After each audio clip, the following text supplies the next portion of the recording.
سیدہ عائشہ رضی اللہ تعالیٰ عنہ فرماتی ہیں کہ ایک دن حضور کا دریا رحمت جوش میں تھا اور حضور نے فرمایا عائشہ جو مانگنا ہے مانگ لو۔ میں نے عرض کی یا رسول اللہ اگر آپ اجازت دیں تو میں اپنے باپ حضرت ابو بکر صدیق رضی اللہ تعالیٰ عنہ سے مشورہ نہ کر لوں کہ میں نے کیا مانگنا ہے؟ تو فرمایا کہ جاؤ مشورہ کر لو، مشورے کی اجازت بھی ہوگی۔ میں اپنے والد گرامی کی خدمت میں حاضر ہوئی اور کہا کہ دریائے رحمت جوش میں ہے اور رحمت کا باڑا برس رہا ہے۔ حضور نے فرمایا عائشہ جو مانگنا ہے مانگ لو، یہ اتنا سنہری موقع ہاتھ آیا ہے تو میں چاہتی ہوں کہ کوئی مانگوں تو اہم شے مانگوں۔ تو آپ کی خدمت میں حضور سے اجازت پا کے حاضر ہوئی ہوں، مجھے بتایا جائے کہ میں حضور سے کیا مانگوں تاکہ کوئی چھوٹی چیز نہ مانگوں، بڑی چیز مانگوں۔ تو حضرت ابو بکر رضی اللہ تعالیٰ عنہ نے فرمایا کہ بیٹا حضور سے جا کے کہنا کہ معراج کی خلوت خاص میں اللہ نے آپ سے جو راز کی باتیں کی تھی ان باتوں میں سے ایک بات بتا دو۔ مانگا بھی تو علم مانگا، اور عائشہ میرے سے وعدہ کرو جو حضور بتائیں مجھے بھی آگے بتانا ہے۔ ام المومنین حاضر خدمت ہو گئی۔ حضور نے پوچھا عائشہ مشورہ ہو گیا؟ کہا جی حضور ہو گیا۔ کہا مانگو کیا مانگتی ہو؟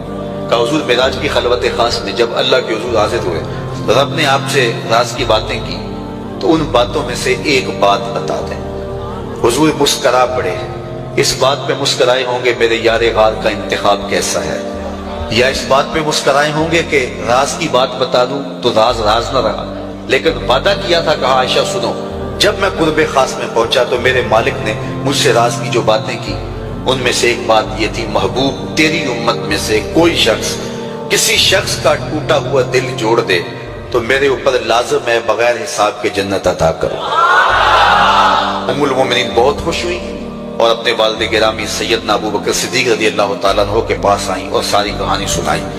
بہت خوش تھی، لیکن حضرت ابو بکر صدیق رضی اللہ تعالیٰ عنہ نے سنا تو رونے لگے۔ تو ام المومنین سیدہ عائشہ رضی اللہ تعالیٰ عنہ نے عرض کیا میرے والد گرامی یہ بات رونے والی تو نہیں ہے، ہم بسا اوقات کسی دکھی کے کام آ جاتے ہیں، کسی کا دکھڑا بیٹھ کے سن لیتے ہیں، کسی کی ڈھارس بنا دیتے ہیں، کسی کے کام آ جاتے ہیں، یہ تو بخشش کا بہانہ ہاتھ آ گیا اور آپ اس پہ رو رہے ہیں۔ تو فرمانے لگے عائشہ اس کو معکوس بھی پڑھو، تصویر کا دوسرا رخ بھی دیکھو، اگر کوئی شخص کسی کا ٹوٹا ہوا دل جوڑ دے تو بغیر حساب کے جنت میں جائے گا، اس کا دوسرا رخ یہ ہے اگر کوئی کسی کا دل توڑ بیٹھے تو سیدھا جہنم میں جائے گا۔ میں اس بات پہ رو رہا ہوں کہ ہم سے کسی کا دل نہ ٹوٹ گیا ہو۔ تو آج کی اس مجلس کے اندر کیا یہ دو باتیں میں اور آپ اپنے پلے باندھ سکتے ہیں؟ ایک کا تعلق حقوق العباد سے ہے اور ایک کا تعلق حقوق اللہ سے ہے۔ حقوق اللہ میں سب سے اہم چیز نماز ہے، اور پہلا سوال قیامت کے دن نماز کا ہی ہوگا۔ بلکہ حضور نے معراج میں جو مختلف مظاہرے دیکھے ان میں ایک چیز یہ بھی دیکھی، کچھ لوگوں کے سر پتھر سے کچلے جا رہے تھے، پھر صحیح ہو جاتے، پھر کچلے جاتے۔ جبریل سے پوچھا یہ کون لوگ ہیں؟ تو کہا آپ کی امت کے یہ لوگ وہ لوگ ہیں کہ جن کے سر نماز سے باری رہتے تھے۔ نماز کا کہو نہ بے نمازی کو، تو وہ پہلا بہانہ تو یہ لگائے گا کہ میرے کپڑے ٹھیک نہیں ہیں۔ میرے بزرگ فرمایا کرتے تھے تیرے کپڑے کیسے پاک ہو سکتے ہیں؟ تو رب کے حضور جھکنا نہیں جانتا، آ اس کے حضور جھکنا سیکھ لے، وہ تیرا لباس بھی پاک کر دے گا، تیرا دل بھی پاک کر دے گا۔ تو دوسرا بہانہ یہ ہوتا ہے کہ ہفتے کو شروع کروں گا جی، پہلی تاریخ سے شروع کروں گا۔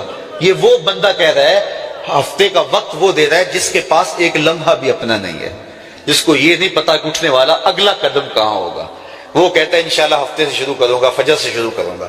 میاں اللہ کے حضور بلاوا 5 وقت ہمیں آتا ہے، حی علی الصلاۃ حی علی الفلاح۔ کتنے بدبخت ہیں کہ جو پکار کے اٹھ کے اس کے حضور حاضر نہیں ہوتے۔ 5 گانا نماز شعار زندگی بنا لو، اور ہم یہ پکا عزم مصمم کر کے اٹھیں، اتنے زور سے ہم ارادہ کریں کہ شیطان بھاگ جائے، ہماری ہوا سے بھی بھاگ جائے۔ یہ تو اتنے پختہ ارادے کے ساتھ عزم کر کے جو ہے وہ آج ارادہ کر کے یہاں سے نکلے ہیں کہ وہ فجر کے وقت ہمیں بہکانے میں کامیاب نہ ہو، ادھر اذان پکارے ادھر ہم دوڑتے ہوئے اللہ کے گھر کی طرف پلٹ آئیں۔